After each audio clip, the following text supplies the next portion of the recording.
नमस्कार बंधुरा आमार रान्नाघरे सबाइके स्वागत। शीतेर एई फुलकपि रेसिपि एकबार बानिये देखुन, बार बार बानाते इচ্ছে करबे। आलू मटरशुटी दिए फुलकपि निरामिष रेसिपि आमी किभाबे बानिये निচ্ছি चलुन देखे नेওয়া যাক। एखाने आमी एकटा कड़ाई चापिয়েছি, दिए दिलाम अल्प एकटु सर्षेर तेल। एखाने आमी 2 चामच तेलेर व्यवहार करेছি। एरपर दिए देब दुटो आलू। आगे থেকে আমি দুটো আলু কেটে ধুয়ে রেখেছিলাম ছোট ছোট পিস করে, আর তেলের মধ্যে অল্প একটু হলুদ দিয়ে দিয়েছিলাম।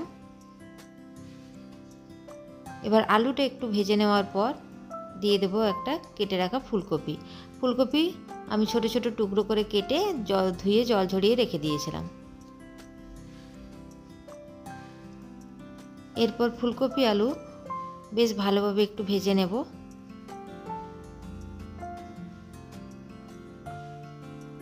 এই সবজিতে ফুলকপি আলুটা একটু ভেজে নিলে খেতে টেস্ট হয়।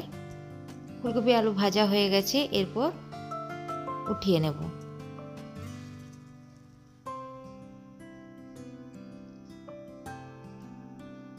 এরপর ওই কড়াই দিয়ে দিলাম আর একটু সরষের তেল। এখানে আমি 3 চামচ তেলের ব্যবহার করেছি। দিয়ে দিলাম হাফ চামচ গোটা জিরে, একটা শুকনো লঙ্কা আর একটা তেজপাতা।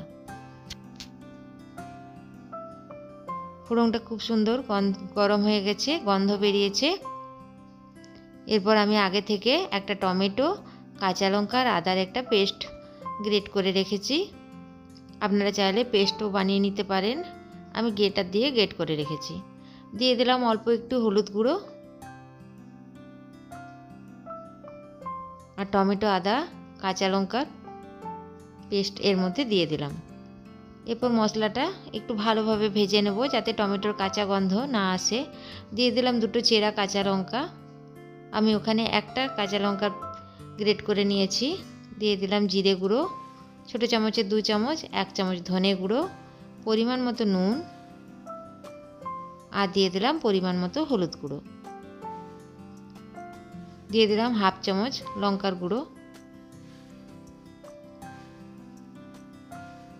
এরপর মশলাটা খুব সুন্দর ভেজে নেব। মশলাটা একটু ভেজে নেওয়ার পর দিয়ে দেব 1 বাটি মটরশুঁটি। মটরশুঁটির সাথে মশলাটা আর একটু ভালোভাবে ভেজে নেব। ভেজে নেওয়ার পর ভেজে রাখা ফুলকপি আলু এর মধ্যে দিয়ে দিলাম। এরপর ফুলকপি আলু মটরশুঁটি মশলার সাথে বেশ কিছুক্ষণ ধরে কষিয়ে নেব। নিরামিষ এই রেসিপি রাতে রুটির সাথে বা গরম ভাতের সাথে খেতে দারুণ লাগে।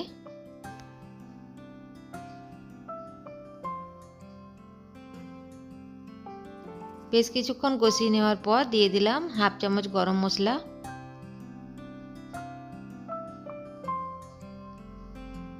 এরপর দিয়ে দিলাম 1 কাপ গরম জল। এখানে আমি গরম জলের ব্যবহার করেছি।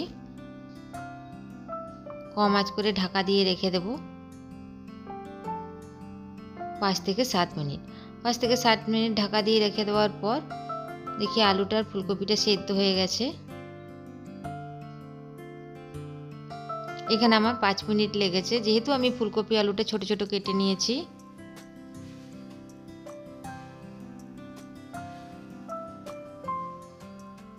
ভালোভাবে নাড়াচাড়া করে গ্যাসের আঁচটা বন্ধ করে দেব। তৈরি হয়ে গেল নিরামিষ ফুলকপি আলু মটরশুঁটির একটা সুন্দর সবজি। আমার এই রেসিপি যদি আপনাদের ভালো লাগে তো আমার চ্যানেলটিকে সাবস্ক্রাইব করার জন্য অনুরোধ রইল, সঙ্গে একটি লাইক করে দেবেন। ভিডিওটি দেখার জন্য সবাইকে অসংখ্য ধন্যবাদ।